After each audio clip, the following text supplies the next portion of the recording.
ഇന്ന് തിപ്പട്ടിക്കോവിലിൽ കഴക്കൂട്ടം തിപ്പട്ടിക്കോവിലിൽ താലപ്പൊലിയായിരുന്നു. അപ്പോൾ ഇവിടെ വന്ന് ഡ്രസ്സ് എടുക്കാൻ, കുട്ടികൾക്കുള്ള ഡ്രസ്സ് എടുക്കാൻ വന്നിട്ട് ഏതെടുക്കണം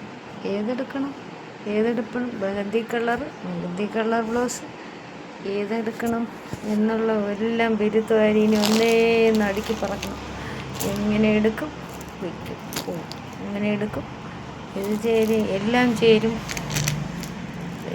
ഈ താലപ്പൊലിക്കൊക്കെ നല്ല രസമുള്ള ഹാങ്ങിങ്സൊക്കെ വെച്ചാൽ നല്ല ഭംഗിയല്ലേ. ഇതെടുക്കും, അതിൻ്റെ അടിയിൽ കിടക്കുന്നത് എടുക്കും, പിന്നെ അപ്പുറത്തോട്ടെടുക്കും, അവസാനം ഏതൊക്കെയോ സെലക്ട് ചെയ്തു. അങ്ങനെയാണ് ഇന്നത്തെ ഒരു ദിവസം. ഇനി ഇത് അടുക്കാൻ പറ്റുന്ന പാട്